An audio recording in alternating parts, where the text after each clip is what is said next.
All right, guys, we're back for another 2024 Supercoach video.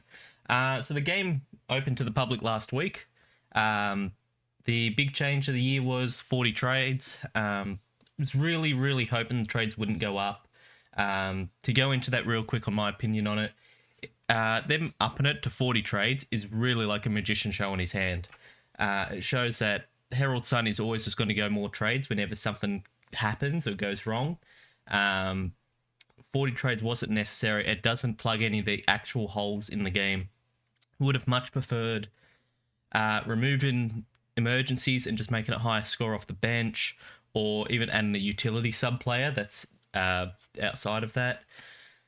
There's a lot they could have changed. I think 40 trades is the worst of the possible ways to approach it. And yeah, like I said, it's like a magician showing his hand.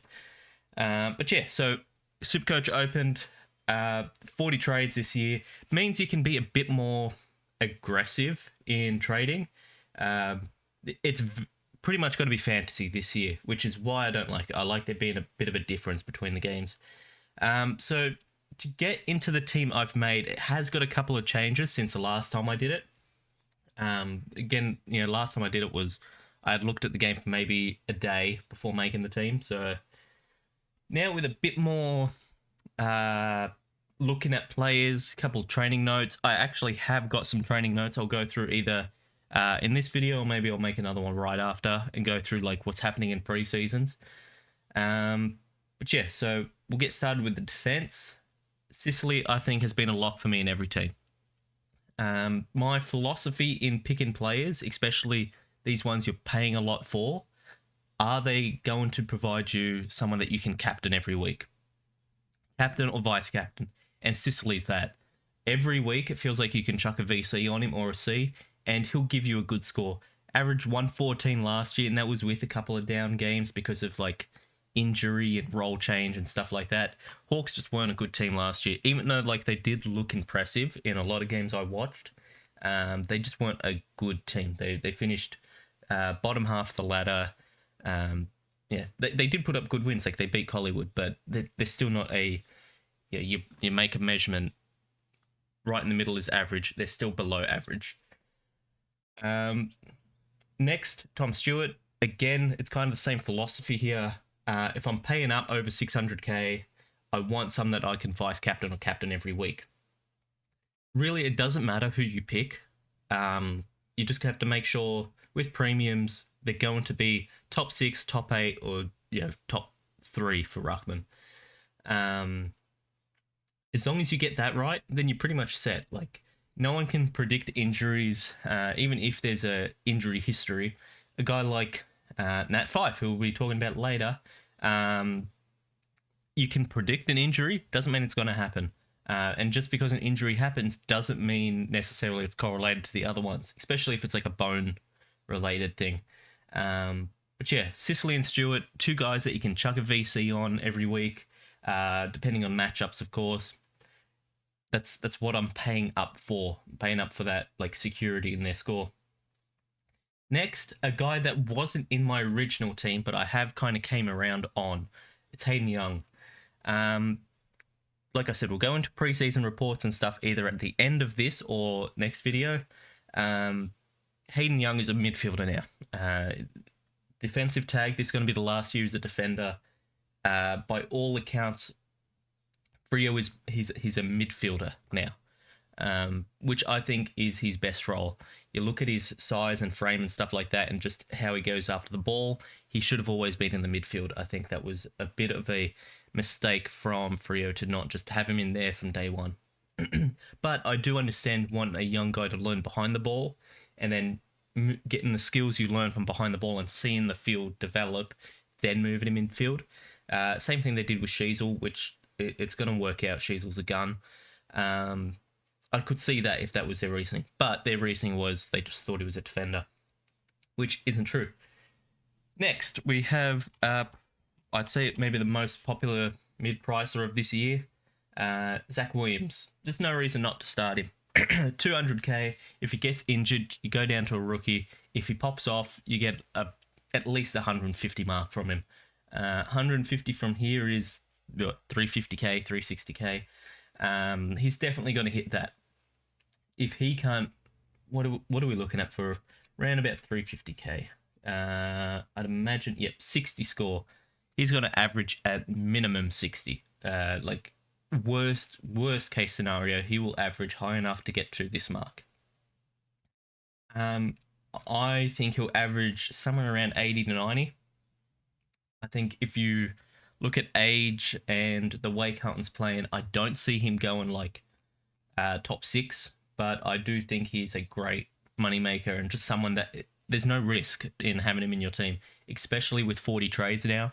This is what I meant when I said you can be more aggressive. A guy like Zach Williams, maybe in the past, you could be hesitant on because he's coming off multiple injuries and the role isn't amazing. I think now, though, with 40 trades, you have room for these kind of picks. Next one, another mid-pricer, which I'm not super sold on yet, but hearing good things about his position in the team and everything like that. It's Heath Chapman. So this could change into kind of Butterick. I'm not actually sure on the pronunciation. Both of them are looking at like a pretty clear-cut role in the team, and that's really all I care about from a mid-pricer. Chapman, it looks like he's going to be playing wing, but in a defensive wing role, which is not great for Supercoach. But yeah, if he can pump out like I said, around a 60 or a 70, he gets that 150 mark, and it makes it a positive move. Think of Liam Stocker from last year. Didn't expect too much from him. Came out averaged, I want to say it was around about 70. Yes, around about 70. Made his 150k. Gave us a couple of weeks where he could play D6 because there was a lot of D6 issues last year. Yeah, I think this is fine. He's probably going to be one of your first upgrades if you do start Chapman. The other one is Connor Budarick, who, by all accounts, Dimmer is like making him Jane Short. And Jane Short's been a pretty good Supercoach scorer in the past. Short won't be in defense. Oh, he is. So Short under Dimmer was around about a 90 average player, 90 to 100, anywhere between there. Last year was a good year for him, but that didn't play every game, and it was a bit of change in Richmond's system. So I don't think he can really count last year. It's because Dimmer didn't do all of last year. But if we go to 23, you see there's a couple of 100 scores in here, 126. He did have a big game versus West Coast at some point. I don't know if that was the one where they beat us by like 130, but he did have a big game somewhere. He's a good player. And if Connor Budarick can be that, I think it's a steal at 300k, because he could probably hit the 500k mark, which is your 150 to 200k. Next, who do I have for rookies? Let me pull it up. I did pull it up another tab. Oh, the ones everyone has. So Caulfield, if he makes 22, I think you'll get pretty reasonable scores here. Pardon me. He'll score on the bench. I don't know if he's a field guy. Maybe a worst case scenario, you chuck him at D6, but he's super popular, 59%. If he makes best 22, then it's a fine pick. But yeah, we'll see on that one. Next is Marty Hoare from Melbourne. So yeah, he's looked good preseason. In the time he's had playing years past, he's put up a couple 100 scores. So there's obviously talent there, and Supercoach relevant talent. Not every good player is a good Supercoach player, but typically good Supercoach players are good players. So yeah, if he does get time in the 22, probably he's the fieldable one of all these guys, of all the rookies that are that 123-ish K. So we'll get into it later, but the one I am missing is Daniel Curtin. Again, go into preseason stuff later, but he's just dealing with a bit of a knee injury, or it's a leg injury of some kind. Judging by what they're saying on boards and stuff, he's more unlikely than likely to play. If you were to put like a word on it, not too sure. I think this is a guy that's going to be debuting, say round 3, round 4. It lines up good for you, your first bunch of upgrades. We'll go from there and see what's happening with him. I am thinking of starting him and just stashing him, but I don't know if that's actually the right play to do. Just because I know that he's going to play at some point, and I know he's going to be good. But yeah, there's a couple of guys here we'll go into later. The last one I'm going with used to be Toby Pink. I don't think he's going to be playing this year. If he does, it will be late in the year because they want to put some reps into him in the VFL. Who was the last one? That's it. Zach Reed from Essendon.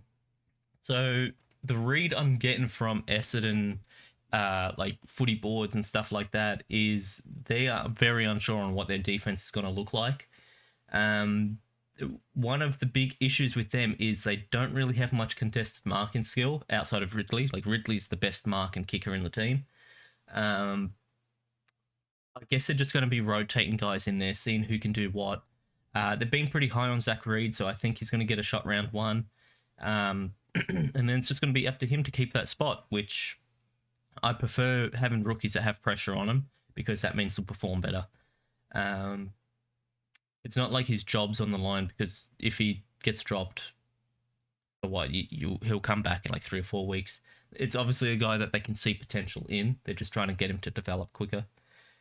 As for the rucks, so some guys up here, you could make a play for, like English, 715k.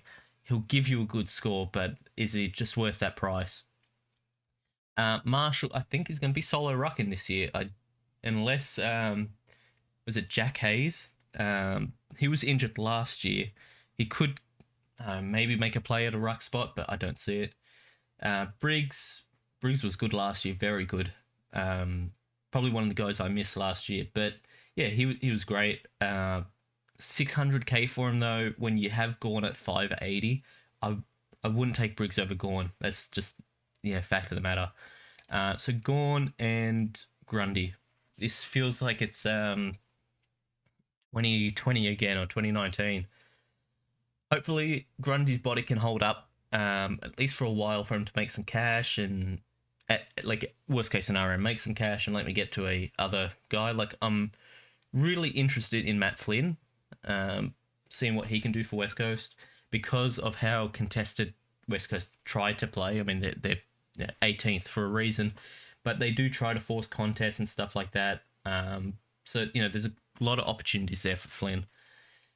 If Bailey Williams scored 80s and some hundreds last year, I think Flynn can do a fair bit better than that. Flynn is just so much better than Bailey Williams is.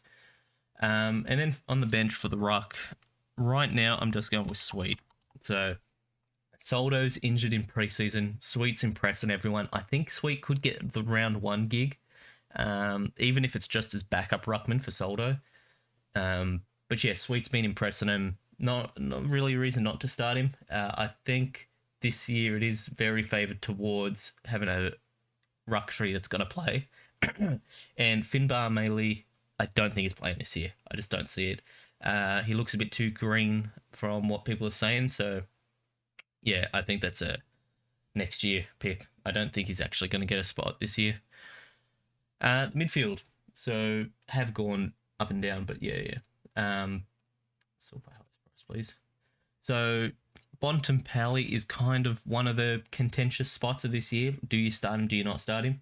30% are. I just don't see any, like after last year, the Laird disaster, 700k, pops out of 50 round 1. I want to say it was like a 70 round 2, and it was just perpetual drop, right? And you couldn't trade him out because he's top 8, so you're just wasting the trade. It was pretty harsh what happened to him, so I'm not going with Bont. I can definitely see reasoning why you would. Oliver, I wouldn't touch a 10-foot pole. Just too much going on there. I'm not educated enough to go into it, so I'm not going to, but it does look like it's pretty serious. And I think he could benefit from taking a bit of a break from footy. Petrarca, he's probably the one that's going to benefit the most from Oliver missing a couple of games. He did last year. He put up huge scores last year. A couple of those games did feel underscored. I think it's just because he moved forward. This year, they've got their forward line healthy again. Remember last year, they lost Fritsch. They lost a couple of guys. Brody Grundy, they were trying this forward thing. It didn't work. Yeah, so we'll see what happens with Melbourne. I do think Petrarca will have a great year and he's probably worthy of the price. I don't see him moving too much. At most, he's going to drop to like 600, 550. But he could hit 700k throughout the year. So I don't think that's a bad pick. Laird, I mean, 650 after last year's 700k disaster. He looks like a guy that ramps up during the season. So it's just not one I would go after last year. But my number one is Nick Dacos. I think he is phenomenal to watch, and if you pick players that are fun to watch, you'll have more fun with Supercoach. So I think this is the next coming of like a Gary Ablett Jr. Not a Collingwood fan. Actually despise Collingwood fans. And that's Collingwood fans being obnoxious is not an opinion. That's a fact. They're the worst fan base in the league by far. I think Lib is actually getting pretty underrated this year. 650k for him is at or maybe slightly below value for him. He can pump out huge scores, 140 plus. I think that this is actually pretty good value for Libba. Next, I know I used to have Dawson here, but I have not necessarily soured on him. I'm just moving the money around a bit more. So take 10k off that. I'm going with Butters. Best buy in the league, that round 13 one. It's either 13 or 14. I'm pretty sure it's 13. Best buy round. Every report is saying that he's just like on it this year. I imagine he's going to be a contender for the Brownlow. Polled a couple of votes last year. With him, it's going to be always weird because you're going to have Rosie take votes out because they're just so good together.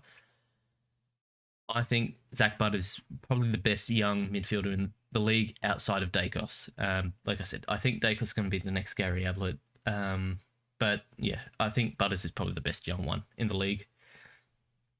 Next, I've got LDU. This is kind of the same deal. Every report is saying he's taking that next step. Before, like, even with the injuries, he was putting up good scores last year, but pre-injury, he was putting up crazy scores. And now Supercoach decided to crash. Please tell me it's still loading. All right, whatever. Yeah, so LDU, I'm hopping on 630k. I think he does hit that 650, 660, 670 mark by season's end. Why not hop on it now? Worst case scenario, you trade out of this and you get to, you'll have 10k in the bank or something like that. You can get to Sarong, you can get to Brayshaw, you can get to Dawson with 10k. I'm not locked into this by any means, but David King got the Dacos and Collingwood game plan. He got that right last year in preseason, and he said that LDU is going to be playing a kind of similar role to all like the elite midfielders. So don't see a reason not to start him. Next, I've got Sarong. So you got Sarong and Brayshaw, who are going to be fighting for CBAs and stuff like that. I think they're pretty much locked in. They'll be at every centre bounce, but Brayshaw does have a tendency to move to the outside because he can still impact the game from there. He's a fast guy. He can run forever. I say that and that he has low time on ground, but yeah, I feel like that's more a coaching thing than a Brayshaw thing. I don't know, Sarong impressed me more last year than Brayshaw. Brayshaw kind of gets touches but can't use contested possessions properly. At least not all the time. It's what it looked like. He's very handball happy. So gonna go with Sarong. Either. I don't think there's that big a change between these guys. But yeah, I'm just going with Sarong. One guy that I've heard talk about is Tom Green. I just don't think it's worth. With the round 0 situation, I only really want 1 to 2 guys. I only really want 1 to 2 guys from that round. So yeah, I'm going to skip on Tom Green. I think this is going to be a big year for him. He's going to go probably a bit closer to 120 average, say around 117, 118. But yeah, just not for me this year. Rosie is fairly cheaper than Butters, 30k. You could make a play there if you think that they're going to, again, be around about the same average. Next, I've got Sam Walsh. Like I said, I don't really want to touch many round zero guys, but Sam Walsh is looking like the exception for me. He's one of my favorite guys to watch when he's fit. Yeah, I think if you have 1 to 2 guys from round zero, you're fine. More than 2, and you're starting to stretch it because it is still best 18, right? So, I reckon everyone's going to be having at least one person from round zero. Oh, at least one is Zach Williams. So, outside of Zach Williams, say at least one more. I don't think you're in that bad a situation. Personally, I'd like to start Josh Kelly, but there's just no way I can get that to work, especially just with injury history and stuff like that. Outside of that, who do I have in? Yeah, all right, now we're down to the rookies. So I think everyone has the same ones. McKercher looks like he's going to be playing the Dacos role, the Sheasel role. That rookie, play him at halfback, read the field, learn how to play the game. Every rookie comes in these days, especially if you're drafted high, with extreme talent, extreme athleticism. It's just a matter of getting the decision making under wraps. So playing guys at halfback is definitely a good move for this. We'll see how it goes. I think North Melbourne halfback is still like the freest Supercoach role ever. But we'll see how that goes. I think this is going to be a guy that will probably be D6 for everyone. I don't see a way that he doesn't get DPP, by the way, because if he plays halfback, he'll get it. Because if he starts halfback, he's going to stay halfback. But yeah, that's McKercher for you. Pardon me on that one. I had to go get a drink. My throat was dying. You can probably still hear it. When you go from not doing these for a while to pumping out a 20-minute video of just talking, your throat dies pretty fast.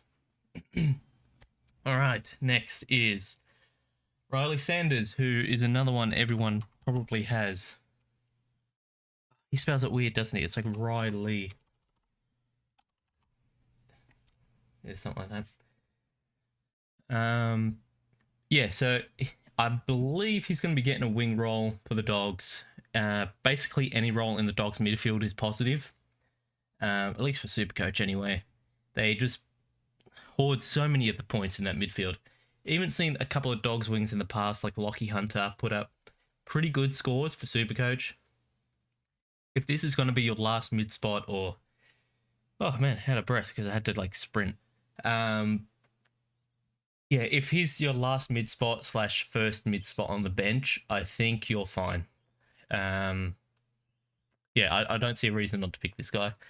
Next, this guy hasn't left the team either. Jeremy Sharp looks like he's locked down the wing spot. Where Chapman's going to be the defensive wing guy, I think Sharp is going to be the offensive wing guy, which was the same role as what's his name from last year, the guy who went to Collywood. It's a good role for Freo because you're setting up play, and if you've got a good kick on you, you can even take a kick at goal. It's good for a lot of reasons.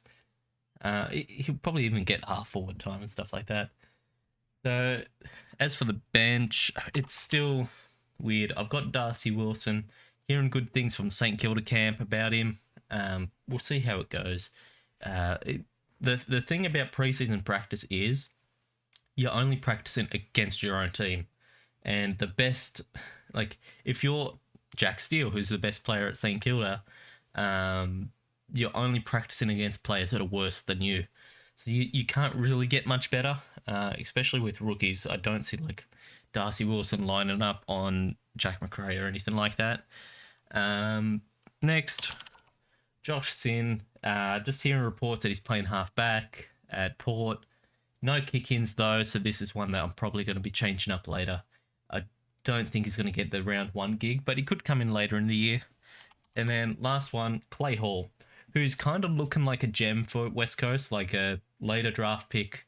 Didn't expect too much from him. Played midfield in a practice match. Played midfield with the ones. They moved Gaff to the twos though. Yeah, he looks good. Probably the only one that in multiple match sims and stuff like that has had very positive notes about him. Yeah, so I think he's definitely going to get a fair chance at round one. It depends on if Gaff just has that like seniority over him, because I think that's where the fight's going to be. If it's Gaff or Hall, I think drop Gaff. I think he's kind of past it by now. But yeah, I'm not a list manager. If I was, West Coast would not be 18th. Onto the forwards. So the big contentious part this year. I think this is the most contentious pick of 2024 is whether you start or don't start Jack Macrae. Did a little bit of a poll, and it seems like I want to say like what is Jack Macrae's ownership? 50%. Wow. All right. So I didn't think it would be that high just because of what you can do without him in your team. I imagine a lot of this is just people going off like Discord, Twitter, Facebook templates that have Jack Macrae in it. I don't have Jack Macrae. I just find that by dropping one guy that's 500k, I can get multiple guys in that will make up that score. And not only make up that score, will give me more cash through the year. So not starting Jack Macrae means that my D2, my forward 2 is Tom Lynch. Now, I'm not super sold on this, to be honest with you. New coach in, coming off an injury, still don't know what his health is like. At his best, he's going to kick around 50, 60 goals, put up at least 1 to 2 weeks of a good score where like the cash gain will be there. Kind of like Tex from a couple of years ago, Kerno from a couple of years ago. That kind of pick is what you're looking for here.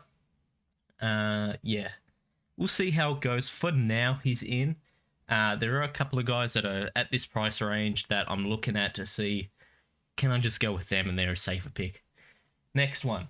And God, I hate this pick. I do, but it's kind of value at the moment. It's Nat 5. He's 30-something now. I want to say 32. The injuries, I mean, the list goes on forever. Supposedly, he looks super fit this year. From all the reports, every journalist and everything saying Nat 5 looks really good this year. Is he going to have 80% CBAs, 70%? No. They're going to play him as a forward so he can rest. He's still not a good kick, so that forward time is where you're going to lose points. But I think even with a pretty low CBA amount, he's going to be worth 280k. I think that's for free. If he can get, say, 6 to 7 rounds of good, solid scores that boost the price up, then you move on. I think that's the best possible scenario because he will get injured. It'll happen, right? He's 32. It's going to happen. Next one, I don't see this guy in many teams, and to be fair, I didn't have him for that long. Just started reading some reports and stuff on the Hawks training and stuff like that, and I've gone with Cam Mackenzie. So it looks like the midfield for Hawks is going to be rotation of Newcomb, Connor McDonald, Cam Mackenzie, Will Day, Karl Amon on a wing if you want to count that, but like Karl Amon's not going to get inside time. Those type of guys, you know, every team does a rotation about 4 or 5, maybe even 6 if you like Hollywood. 270k, if he gets pretty solid midfield time every week, I like this pick, to be honest. I think he could easily jump up to around about a 70, 80 average. Puts him at about 400k. You make 200k on the guy, move him on, get the upgrade cycle going. I really don't mind this pick, to be honest with you. I I wish Hawks were playing in round 0 so I could see this, but there are going to be a couple of preseason games and stuff like that, so I'm hoping I can see something there.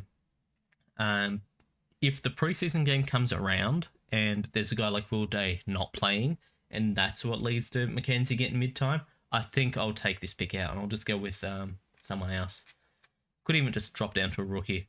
The other one was Connor McDonald. I think he's more locked in for this mid-time and a pretty big jump in his level of play. But 380k versus 270, it's a 100k difference, right? I think he could honestly work as an F2, honestly. But it's just about finding that 100k. Same thing with Zach Fisher. If he's fit, I'm probably going to bring him in. Another North Melbourne halfback. It's 3 points. Next is Jack Billings, who I never thought was going to be back in a Supercoach team, at least relevant. He looks like he's going to be playing outside, so like mid, wing, forward, just provide an extra kick for Melbourne. It should probably stop Petrarca from having to go forward as much as he can. I still think Petrarca is so damaging forward that you do move him up, but Jack Billings will make it that you don't have to do it every play, right? Like Petrarca can play as a midfielder. We'll see how this goes. I'm not too sure if he's best 22 anymore. His body's just been kind of breaking down on him, and he couldn't make St Kilda side at the end of the year, so we'll see how it goes. And then as for, the most popular player is the number one pick for a reason. Every single report has said that he is just brilliant. As much as Vic Media, obviously Vic Bias and stuff like that, it's still the VFL, even though they call it the Australian League. They all want Harley Reid to be so upset there, and he requests a trade around 1, and they have to move him out. It's not going to happen. He loves it up there. He's like around all the boys and everything. So, yeah, he looks great. Worthy number 1 pick. Looks to have a good career. On the bench, I've got Caddy. Honestly, this is just because I saw the video and taken a mark. I saw reports about him being like impressing everyone and being like, oh my God, this is the Essendon forward, right? We've been looking for this type of guy, a tall forward that's going to mark the ball. He's even got comparisons to Charlie Curnow, so if he can be like 1% of Charlie Curnow, I'll take that, right? Like, that will be fine. Him and Harrison Jones have been like really standouts for Essendon, I think, so far in their preseason. So the only thing with Jones is his 240k. It's a bit high. One of the other guys I was looking at was Elijah Sardis. 245k. I think he's going to be the future of that midfield. So they should be trying to get reps into him if they're not like going to force it. So you got him. He's someone that you could look at. But my last one is Bailey Laurie. Looks good. It looks like he's actually moving into a midfield and forward role, being able to swap between them. Looks like Melbourne is actually going to have a bunch of position changes this year. They're trying stuff with Salem, moving him up into the midfield. Trent Rivers is probably a midfielder this year. Actually, does he have midfield DPP already? No, he doesn't. He'll get it. This is one of the guys you could look at, but 470k, if that goes wrong, you are kind of at a weird price point. So yeah, that's the team I'm rocking with right now. 50k in the bank does let me get to Curtin, move a pick around, move or something like that. I can get to him. But yeah, that's what I'm rocking with for now. Let me know what you guys are doing. Is Jack McRae a must-have, in your opinion? He's 500 something k, plays for the Dogs, couldn't find mid-time last year, but Bailey Smith is out this year. We'll see how it goes. Again, I could just slot him back in. I just think that by dropping him, it lets me get to guys like Mackenzie and Billings over having just more rookies and stuff like that. And I think it's a point positive move and a cash positive move. So, yeah, See you all next time. Tasty out.